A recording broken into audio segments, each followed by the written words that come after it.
കാലാവസ്ഥയിൽ മാറ്റം വന്നതോടെ പല പ്രദേശങ്ങളിലും ഡെങ്കിപ്പനി വ്യാപകമായി കൊണ്ടിരിക്കുകയാണ്.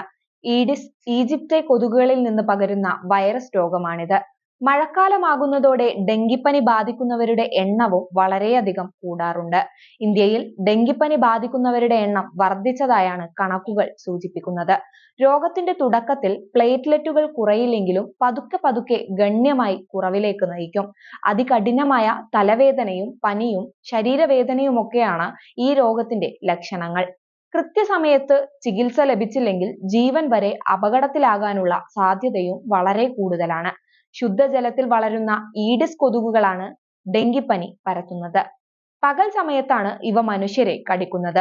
രോഗാണു ശരീരത്തിൽ പ്രവേശിച്ചാൽ 2 മുതൽ 7 ദിവസങ്ങൾക്കകം രോഗലക്ഷണങ്ങൾ പ്രത്യക്ഷപ്പെടുന്നു. 4 തരം അണുക്കളാണ് ഡെങ്കിപ്പനി പരത്തുന്നത്. ഡെങ്കിപ്പനിക്ക് 3 തരം രോഗലക്ഷണങ്ങൾ ഉണ്ടാക്കാറുണ്ട്. സാധാരണ ഡെങ്കിപ്പനി, രക്തസ്രാവത്തോടെയുള്ള ഡെങ്കിപ്പനി, ആഘാതാവസ്ഥയോടുകൂടിയ ഡെങ്കിപ്പനി എന്നിങ്ങനെയാണ് ഡെങ്കിപ്പനിയെ തരംതിരിച്ചിട്ടുള്ളത്. ഡെങ്കിപ്പനി ബാധിച്ച രോഗിയിൽ നിന്നും ഈഡിസ് ഇനത്തിൽപ്പെട്ട പെൺകൊതുകുകൾ രക്തം കുടിക്കുന്നതോടെ രോഗാണുക്കളായ വൈറസുകൾ കൊതുകിനുള്ളിൽ കടക്കുന്നു. 8 മുതൽ 10 ദിവസങ്ങൾക്കുള്ളിൽ വൈറസുകൾ കൊതുകിന്റെ ഉമിനീർ ഗ്രന്ഥിയിൽ പ്രവേശിക്കുന്നു.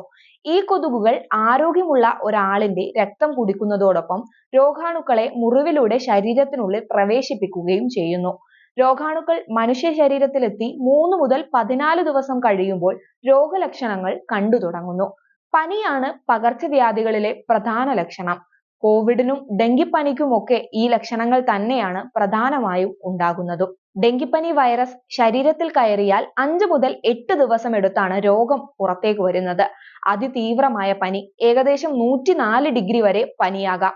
കടുത്ത തലവേദന, കണ്ണുകൾക്ക് പിന്നിൽ വേദന, കടുത്ത ശരീരവേദന, തൊലിപ്പുറത്ത് ചുവന്ന പാടുകൾ, ഓക്കാനവും ഛർദിയും തുടങ്ങിയവയാണ് പ്രധാന ലക്ഷണങ്ങൾ.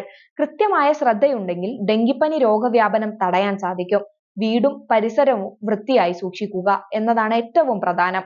ഇതുകൂടാതെ ശ്രദ്ധിക്കേണ്ട കാര്യങ്ങൾ ഇനി പറയുന്നവയാണ്. രോഗം ബാധിച്ചവരെ കൊതുക് വലയ്ക്കുള്ളിൽ കിടത്തുക.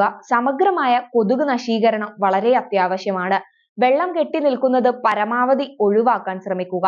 കൊതുക് കടിയേൽക്കാതിരിക്കാൻ ആരോഗ്യകരമായ ക്രീമുകൾ പുരട്ടുക. ഡെങ്കിപ്പനിയുടെ ലക്ഷണങ്ങൾ കണ്ടാൽ ഉടൻ തന്നെ ഡോക്ടറുടെ അടുത്ത് ചികിത്സ തേടണം. സ്വയം ചികിത്സകൾ ഒരിക്കലും രോഗം മാറാൻ സഹായിക്കില്ല. നിർജ്ജലീകരണം ഒഴിവാക്കാൻ ധാരാളം വെള്ളം കുടിക്കാൻ ശ്രമിക്കുക. പഴങ്ങൾ കഴിക്കാനും പഴച്ചാറുകൾ കുടിക്കാനും ശ്രദ്ധിക്കണം. പ്ലേറ്റ്ലെറ്റുകൾ താഴ്ന്നു പോകാതെ ശ്രദ്ധിക്കേണ്ടതും വളരെ അത്യാവശ്യമാണ്.